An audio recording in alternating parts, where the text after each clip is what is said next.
Hey, what's up guys, your boy Colin Osborne. If you're running a business but you're still manually chasing invoices, following up on unpaid bills, and reminding clients one by one to pay you, then the problem is not your clients. The problem is your system. In this video, I'm going to show you how to set up a simple client billing workflow in GoHighLevel so you can send invoices, automate reminders, reduce missed payments, and create a smoother experience for your clients without adding more manual admin work to your day. And the best part, it just does not need to be complicated. By the end of this video, you're going to have a framework you can use whether you're an agency owner, a consultant, freelancer, or a service business using GoHighLevel to get paid faster. We're going to hop into the computer and get started. Before we do, make sure you subscribe to my video channel because I'm going to be showing you more content like this. Let's hop into the computer and we'll get started. All right, so a lot of people treat billing like a separate back office task, but in reality, billing is a part of the client experience. If the payment process is messy, slow, unclear, or inconsistent, it affects trust. If clients are confused about how to pay, when to pay, or what happens next, you're going to lose time and sometimes lose money. So what we want is not just an invoice, but we want a system. So inside of GoHighLevel, there are many different ways where you can invoice someone and then have reoccurring invoices. Particularly for one of my clients here, I don't necessarily use invoices all the time.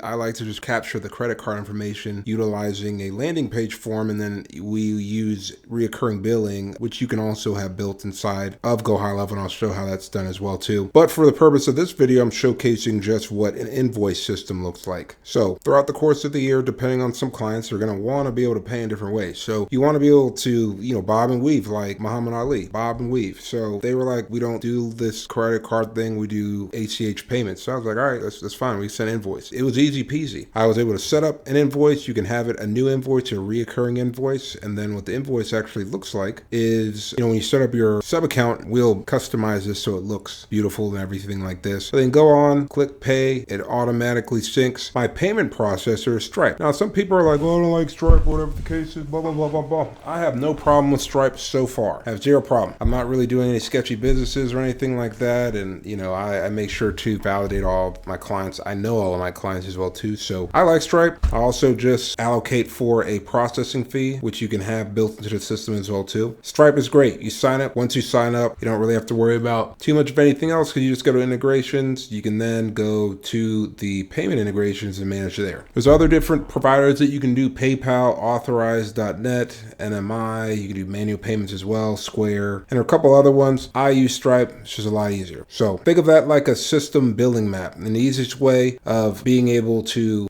manage clients is through the invoice estimate section. You can also send out contracts. I've done it in the past as well too. It's not my main way of closing deals, but you can create a contract kind of like PandaDoc. It's not as conclusive as PandaDoc, and I'll say customize, and hopefully they change it. Sean Clark, if you can work on that, would be great. But you can create templates that essentially capture payment as well too. Now moving on to the products where, this is where the sauce is at. This is where you can easily create a product with ease. Very easy, put in title, description, and then this is where you can actually trigger the price information. Remember, you have to have your Stripe account integrated into GoHighLevel in order for this to work. So then you'll click one time or recurring, depending on what you want. If you are a landscaper and you have a $597 client, you can do it that way. And then also if it's just, maybe you're more carefree and you're like, I just want to be able to pull up, send out a link of how much the price is. They click the link and then it charges. You can do that as well too.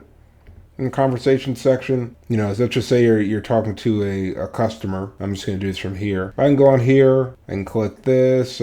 Just kidding. I can come here to the conversation section. See this little money sign? That means we want the money, right? So then here you can add a product. So this is where you'd go about putting in the information that you created in the payment section. Doing like that. You have to add other products as well too. Then you just create that link and send it that way. It's very easy to do that as well too. Very seamless. Once you have your Stripe situation set up, not have to worry about that.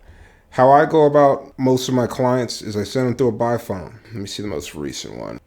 product ladder. I send them through a buy funnel, depending on what it is. If it's, I want to sell a little bit more, give them a little bit more to look at, then I'll throw this page at them. I'll be like, all you got to do is pick here and buy. If it's somebody that's like, I'm just looking to buy, I'm ready to go, then I would go to the, just a straightforward sell. So think about it that way. And they have order forms, and all you'd really need to do to be able to sync that information is add the product there, and then it renders to a landing page. And then the landing page works as such. If any of you guys want a website offering free trial for just a basic website hosting and an autoresponder email. If you guys are interested in that, doing a free trial, feel free to sign up. But anyway, so there are really 5 parts to the simple billing system map. The offer, what the client is paying for, the payment request, invoice link, or billing trigger, the reminder sequence, what happens if they do not pay immediately. So with invoices, they have like, hey, just make sure, let me just show you what that looks like. Payments. And then let's go to settings and then notifications. So this is where you can add abandoned cart if you wanted to do like a specific e-commerce store. But if you're doing invoices, which I don't have that, let me go to the invoices section. So for example here, if we don't get a payment, it'll try after 1 day. And then we also I have a Stripe processing fee so that if anybody purchases, it allocates for the cost. So that's how you still can get your money back without having to, you can still use Stripe, allocate for money and